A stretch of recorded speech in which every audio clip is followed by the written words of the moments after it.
አብርሃም ብዙ ሰው አይተናል እንዳንተ አይንን ጉድ ጅላጅል ለፍጣጣ ሰው አላየንም። እስቲ ቆፍጠን እንበል ወዳጄ ይላል ኮመንቱ ማለት ነው።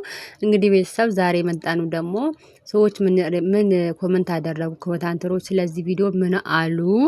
ያ ሁሉም ቤተሰብ ነው እንደኛ ኦዲየንስ ነን እና ስለዚህ እስቲ ከኔ ሀሳብ ጋር ይስማማል የምለውና ያመንኩበትን ኮመንት ነው ማለት ነው ዛሬ እያየው ሪያክት እያደረግን የምናወራው ማለት ነው።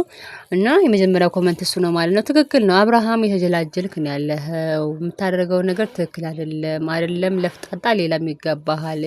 ምክንያቱም የሰው ልጅ አንዴ ሁለቴ ሶስቴ ሰዓት ይችላል ግን ከሶስት በላይ ከተሳሳተ ግን ያ ሰው ጅሉ የማይረባውና ነገን የማያስበው ትክክል ያልሆነው ሰው ራሱ ተሸዋጁ ነው እንጂ ሸዋጁ አይደለም። ሸዋጁማ ኦልሬዲ ተሳካለት እኮ ያደረገው ነገር ይሄ እንዲሳካለት እና ሰው መሸወድ እና ሰው ላይ ሴራ ማድረግ ነበር ኦልሬዲ ተሳካለት። ስለዚህ ጥፋቱ ምንድነው? እዛ ሰውዬ ጋር ነው ብዬ የማስበው እና አብርሃም እያደረክ ያለገውን ነገር ቁም ብለህ ማሰቡ የተሻለና ምንም አማራጭ የሌለው ሀሳብ ነው ማለት ነው ቤተሰብ። እና እንግዲህ ሁለተኛው ደግሞ ኮመንት ምን ላይ መሰላችሁ? ሄርሚ ስላረገዘች ተጠንቀቂ እንዳይመርዙሽ ምንም ጥያቄ የለውም።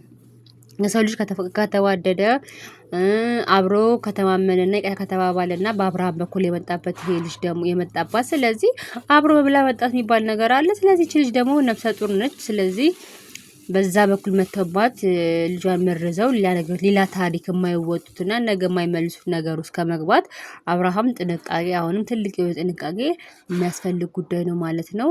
ይሄንም ሳላደንቅ አላልፍም። ይሄን ኮሜንት ያደረገው ሰው ሳላደንቅ አላልፍም ማለት ነው። መጠንቀቅ እንደመሰለ ነገር የለም ማለት ነው። ለምን ዛሬ ሰዎች በዙ ማለት እና ለምን ይቅርታ ተባልን ብሎ ጥያቄ ምልክት ውስጥ መክተት ሀሳቡን የተሻለ አማራጭ ነው ባይኔ ማለት ነው ቤተሰብ። ሌላውና ሶስተኛው ደግሞ ኮመንት ምንድነው የሚለው መሰላችሁ? አንቺን የመሰለሽ ቆንጆ ልጅ እዚህ ውጥንቅጥ ውስጥ ምን ልትሰሪ ገባሽ? ምን አስገባሽ ነው። እኔም ውጥንቅጥ ነው የማስበው። ይሄ እነ አብርሃም የነ ሩታ ይሄ በቃ ጀማ እንዳለ ይኸው ስንት ዓመት አየናቸው። ውጥንቅጡ የጠፋ ፖይንት የሌለው ድራማ እንዳንለው ድራማ ያልሆነ ላይፍ እንዳንለው ላይፍ ያልሆነ በጣም ግራ የሚያጋባ ላይፍ ቢኖር እና አብርሃም መሰለፉት ላይፍ ነው።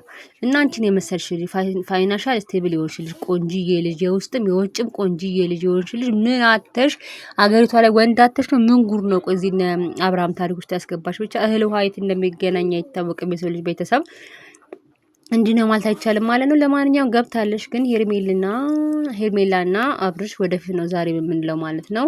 ስቲል ተጠንቀቁ ነው የምለው ማለት ነው። የኔ ሀሳብም ያንን ማክልበት ማለት ነው። ሌላው ደግሞ ምን መሰላችሁ ኮሜንት ያደረጉት ሰዎች ማለት ነው። ኧረ አብርሽ የውሸት ይቅርታ ነው ሁሉም ቦታ ተመሳሳይ ይቅርታ ለምን ሽማግሌ ልከ አታገባትም ይላል። ይሄ ማለት ምን መሰላችሁ? ሁሉም ቦታ ይቅርታ ማለት እዛ ጋር ሩታ ቡዜን ይቅርታ ብላ በጣም ምጠላትን ልጅ ስንት ስታወራት የነበረችው ልጅ ስንት ነገር ስትላት የነበረችው ልጅ ከፍ ዝቅ አርጋ ስትሰርባት የነበረችው ልጅ ዛሬ ከመሬት ተነስታ አለምንም ምክንያት ደግሞ ሄዳ ትናንትና እንኳን ውላ ሳታድር ማለት ነው ቡዜ ይቅርታ ምናምን ገለመኔ ታላቄ ነሽ ምናምን ችዬ ማለፍ ነበረብኝ የማይመስል ነገር አምታ ይቅርታ ጠየቀቻት። በዛ በኩል ደግሞ ተነስታ ደግሞ የቢኒያምን ምናምን የሚባሉ ደግሞ አብርሃምን ለመጠየቅ ደግሞ ሌላ ቀበር ሌላ ፕላን እያዘጋጁላቸው ነው ያሉት። በዚህ በኩል ደግሞ መጣችሁ ይኸው ይቅርታ ቤተሰብ ዛሬ ደግሞ ኤፍሬም ደግሞ መጥቶ ሄርሜላ ለሶስተኛ ነው ለአራተኛ ጊዜ ደግሞ ይቅርታ እያለ ነው። በዛኛው ጎን ደግሞ ስትሄዱ ፈረንጁ ማለት መቼ ማናም ነውና ለኔ ሄርሜላና ለአብርሽ ጥሩ ነገር የማይመኝ ልጅ ከሁሉም አቋሙን የሚታወቅ ልጅ ከሩታ ሌላ ሰው የሌለ የሚመስለውና ለሩታ ቀኝ እጇ የሆነን ሰው ወንድማ ማለት የሆነ ሰው ወንድም እንኳን በዚህ ልክ አይቆረቆርምና እንደዚህ አይነት ሰው ዛሬ ሩታን ጥሎ ለአብርሽ አስቦ አብርሽን ወዶ ለሄርሜላ አዝኖ ምናምን ነገር እና ትክክለኛ መንገዱን አውቆ ተመልሷል። በፍጹም ማላምነውና አማልቀበለው ሀሳብና ከኮመንቱ ጋር የምስማማበት ሀሳብ ነው ማለት ነው። እና ይሄ ሁሉ ይቅርታ ሲበዛ ለምን ብሎ ቆም ብሎ ማሰብን የመሰለ ነገር የለም ማለት ነው። ምክንያቱም በዙሪያቸው ብዙ አንድ ተደጋጋሚ ነገር ሲመጡ እዛ ጋር ሜሪ ራሱ 1 ሚሊዮን ብር ምን ነው ሌላ ጓደኛ የላትም እንዴ? ሌሎች አይቀርቡም እንዴ ለ1 ሚሊዮን ብሩ? እነ ማነው ስሙ አቤል አይቀርቡም እንዴ 1 ሚሊዮን ብር ለመላክ ለነዚህ ሄርሜላ እንዴ በሜሪ በኩል ላኩ እና እሱን ነገር ቆሞ ማሰብን የመሰለ ነገር የለም። ለምን ይውሉ አጀባ አንዴ መጣ። በተለይ ደግሞ የቡዜ አሁን ላይ የነሱ ባክቦን ወይ የጀርባ አጥንት ለሄርሚና ለአብርሽ ትልቅዬ መሰረት ከነሱ ቀጥሎ ቡዜ ነች። ቡዜ ስላለች ነው አብርሃም እዚህ ድረስ መቆም የቻለው ማለት ነውና ቡዜ ባጠነክር ነው ሳይጠነክሩም እርግጠኛ ነኝ የምነግራችሁ። ሁለቱም ጅላጅል ሰዎች ናቸው። አብርሃም ሆነ ሄርሜላ በጣም ጅልና የዋንላቸው በጣም እኔ ሰውን የሚያምኑበት ጥግ በጣም ነው ግራ የሚያጋባኝ። ዛሬው ነገር አድርጓቸው ነገ ያምኗቸው፣ ዛሬ ከባድ ነገር አድርጓቸው ነገ ያምኗቸው። ሁለቱም ደግሞ ተመሳሳይ ሰዎች ናቸው። ስለዚህ ቤተሰብ ላችሁ የምፈልገው ነገር እዚህ ጋር ቆም ብሎ ማሰብን የመሰለ ነገር የለም ለማለት ነው ማለት ነው። ሌላው ደግሞ ምን ይላል መሰላችሁ እዚህ ጋር ኤፍሬም ከልብ አይደለም። ሄርሜ ጥንቃቄ አድርጊ፣ አመለካከቱ ጥሩ አይደለም። ከፊቱ የሚታይ ነገር አለ። ሴጣን ተጸናውቶታል። የሩታ ተላላኪ ነው። አብርሃም ልጅቱን አሳልፈ አትስጣት እያሉትን ትክክል ነው። ይሄ ማን ነው ኤፍሬም የሚባለው ሰውዬ ነው ሴጣን አግዞ ካልሆነ በስተቀር ወንድማችሁ ላይ በዚህን ያህል ቀመር በዚህን ያህል ጥግ የሆነ ስቴፕ ኮት ሄዳላችሁ ልክ ትያዙና ከታላቅ ወንድማችሁ ጋር ምናምን የሆነ የምትሄዱት ስቴፕ አለ። ግን በዚህን ያህል ልክ በሸር ያውም ደግሞ ከድሮ ሚስቱ ጋር ወይም አሁን ለስንት ነገር ከተደራረጉት ሚስቱ ጋር አብሮ ቤተሰቡን ትቶ አብርሃምን በዚህ ልክ ማዋረዱ በዚህ ልክ በቃ ዲስሪስፔክት ማድረጉ ሚስቱን አሁን ለሙዳሃል የሚላት ሚስት በዚህ ልክ ማንቋሸሹ የማይሆን ተግባራትን ማድረጉ ሴጣናዊት ስራ ነው እንጂ ጤነኛ ሰው አያደርገውም። ምክንያቱም ወንድም በዚህ ልክ ወንድሙ ላይ አይሸርብም። ስለዚህ ጥንቃቄ ማድረጉ አሁንም የተሻለ አማራጭ ነው ማለት ነው። ቤተሰብ እንግዲህ ቪዲዮ እየተመለከታችሁ ከሆነ ሰብስክራይብ ማድረጋችሁን አትርሱ፣ ሌላ ቪዲዮ ሲለቅ እንዲደርሳችሁ ማለት ነው። ሌላው ደግሞ ቻናሉ እንዲያድግ የራሱን አስተዋጽኦ ስለሚያደርግ ሰብስክራይብ፣ ኮሜንት እና ሼር አድርጉ ማለት ነው። እና ሌላው ደግሞ ኮሜንታተር የሰጠውን ሀሳብ ስናነሳ ደግሞ ኤፍሬም ወንድ ነው የምታደርገው ካራክተር ኤፍሬም ምንድነው የምታደርገው ካራክተር እየቀያየርክ ህዝቡን የምታወዛገበው ኤፍሬም ምንድነው የምታደርገው ካራክተርን እየቀያየርክ ለምን ህዝቡን የምታወዛገበው ይላል ማለት ነው። የኮሜንት ደግሞ ትክክል ነው፣ ግን በሌላ አንግል ደግሞ የሚወዛገብላችሁ ሰው መፈለግ ነው ያለባችሁ። እኛ ትክክለኛ ሀሳብ ስታመጡ ትክክል ነው ይሄኛው ነገር ከዚህ አንፃር ይሄኛው ሰው ይጠቅማል ይሄኛው ሰው ደግሞ ይጎዳል ብለን ትክክለኛው ሀሳብ ብቻ እኛ ከሀሳቡ ጋር ነው ወገንተኝነታችን እንጂ ከሰው ወገን አይደለንም። ሁለቱን ማናቃቸው የምናቃቸው ሚዲያ ላይ ነው። ስለዚህ ትክክለኛ ነገር ያደረገውን ሰውና ትክክለኛ ፍቅር የሚንጸባረቅበትን ቦታ እንደግፋለን።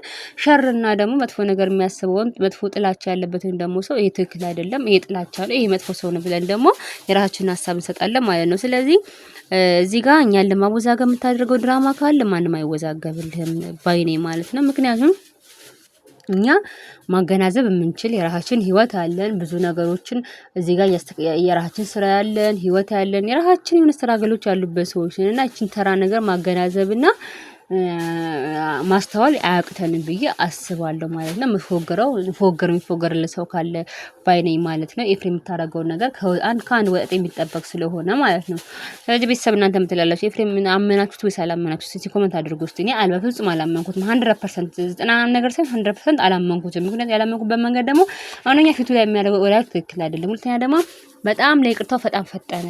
ጊዜ ማልፈጀበትም ትላንትናና ከትላንት ወዲያ ስቲል አሁንም አብርሃምና ሄርሜላ አሁንም እያል ሲከራከር የነበር ሰውዬ ድንገት ቤቷ አስገባ ሲባል ደግሞ ተመልሶ መጥቶ ደግሞ ይሄን ያህል መሸረቡ በፍጹም እዛው ሄርሜላና አብርሽ ይመኑ እንጂ እኔ አላምናቸውም። ነገ የምናየው ነገር ይሆናል ማለት ነው። ቤተሰብ እናንተ ምን ትላላችሁ? እስቲ የኤፍሬም ትክክለኛ ነገር አይታችኋል ወይስ ደግሞ አሁንም ሸር እያሰበ ነው የሚለው ነገር እናያለን ማለት ነው። እንግዲህ ቤተሰብ እስካሁን ከተመለከታችሁ እንዳልኳችሁ ሰብስክራይብ አድርጉ ማለት ነው። እንግዲህ እዚህ ጋር መጨረሻ ማጠቃለያ የማደርገው የፈለገ ቢሆን በምንም አይነት ኮንዲሽን እና አብርሃምና ሄርሜላ ራሳችሁን ጠብቁ። በቃ አብሶ አሁን ላይ ጽንስ ተይዞ ቀልድ የለምና ራሳችሁን እባካችሁ ጠብቁ። የምታደርጉት ነገር ትክክል አይደለም። በምንም አይነት አንግል እነሱ ሊወዳቸው ሊፈልጓቸው አይችሉም። በተለይ ደግሞ ሩታ ሄርሜላን በምንም አይነት ካልኩሌሽን ልትወዳትና ልጇን ልትቀበልና አብርሃምን እሰይ ብላ የምትደግፍበት ምንም አይነት ሲስተም የለም። ይሄ ተደርጎም አይታወቅም ሊሆንም አይችልም። ስለዚህ እባካችሁ ጥንቃቄ አድርጉ። የመጨረሻ መልእክቴ ማለት ነው። ቤተሰብ እናንተ የምትሉትን ነገር ኮሜንት አድርጉ ማለት ነው። በተለየ ቪዲዮ እንገናኛለን። ሰላማችሁ ይብዛ። ሀገራችንን ሰላም ያርግልን። ሁሉ ነገር ሰላም ይሁን። እወዳችኋለሁ። እንግዲህ በሌላ ቪዲዮ ደግሞ እንደዚህ በሪአክሽን ቪዲዮ እንመለሳለን ማለት ነው። ይሄ አካሄድ ከተመቻችሁ ደግሞ በዚህ ቀጥ ይበሉ። ደግሞ በመልክም ነው ካላችሁ ደግሞ በሁሉም መልኩ እመጣለሁ ማለት ነው። እንግዲህ ሰላም ሁኑ። ሰላማችሁ ብዝት ይበል። ባይ